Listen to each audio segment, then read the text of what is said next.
All right. So next video is talking about the thought process, right? So what is the story you're telling yourself? I always tell my patients, what is the story you're telling yourself? Uh, with this coronavirus, we can put this in perspective, right? A lot of us have been home because we are unable to work for one reason or the other. Some of us are home and are being paid. Some of us are home and are not being paid.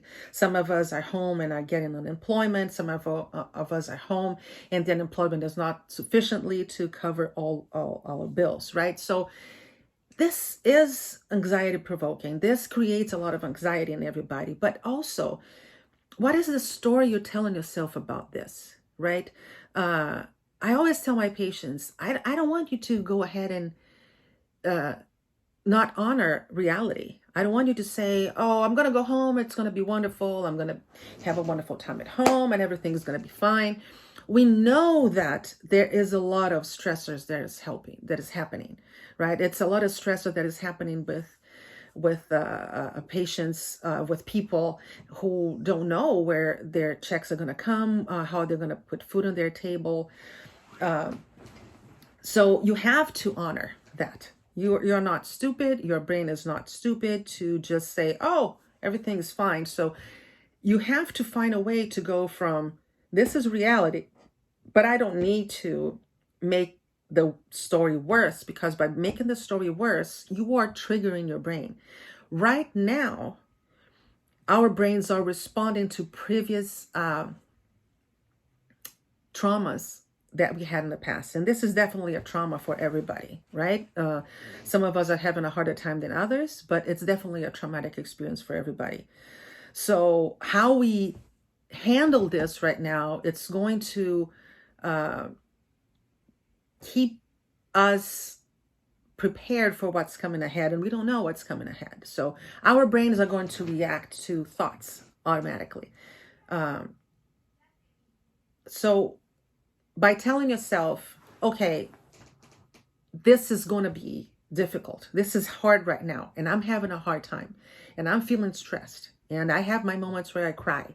I have my moments where I don't know what's going to happen, right? I'm just talking generally, not about myself, not about yourself. I'm just creating hypothetical thoughts. So if somebody is looking at this situation and thinking, oh my God, my life is never going to be better.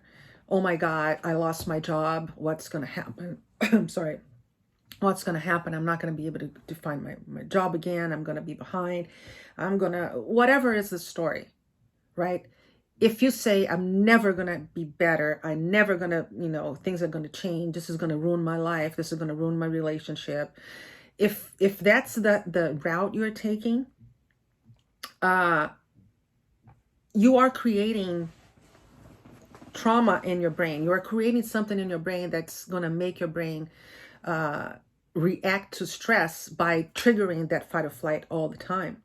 So what we need to do is increase your emotional resilience by teaching yourself how to manage this stress and how to calm down your body and your mind the moment that these thoughts come. What are you able to do to honor the worry, but on the same time, calm it down? So in the moment when you feel that stress is really coming on and it's really making you feel down and depressed and full of doubts, don't let that thought creep in that moment. In that moment, when those thoughts come and you feel that shift in your body, that you know that anxiety is coming, just tell yourself this: I'm not going to think about this for 10 minutes. 10 minutes is all you need right now. So put that thought aside and just focus on something else. Get your thoughts to focus on, a great memory of a great time where you were out and you're having fun, and allow your mind to go there, right? Allow your mind to experience that, because as I said, the brain doesn't know how to differentiate between reality and a thought. So my suggestion is this: After you breathe through this and you calm your body down by not focusing on the problem, then you're okay, I'm calm enough. Then you go ahead and you address it. And you think about the problem you're having, the thought you're having, and then think like this. Okay, I am out of job right now. So is the entire world. Most of the people are dealing with this. This is not happening just with me. Of course, it's going to be hard, but we have been in crisis mode before. 2008 in America, we had this, crisis, financial breakdown. It was difficult. We got through it. Whatever it's happening right now, I'm going to get through it. So you are teaching your brain to expect something that is not the worst case scenario. Even if right now you are not 100% believing, you can say, I'm going to get through this. I'm going to learn how to be stronger. So what I want you to do is to learn to use this breathing as a tool that helps you deal with what we call distress tolerance, right? There is distress tolerance of thoughts, of emotions, and physiological as well. Your body in this moment is in that state of stress. So you need to teach your brain how to tolerate this distress, to go over that, I've talked about like the stress level going up and going over the hump and then going down. You need to teach your brain how to tolerate that so that the next time around, you are going to be more emotionally resilient.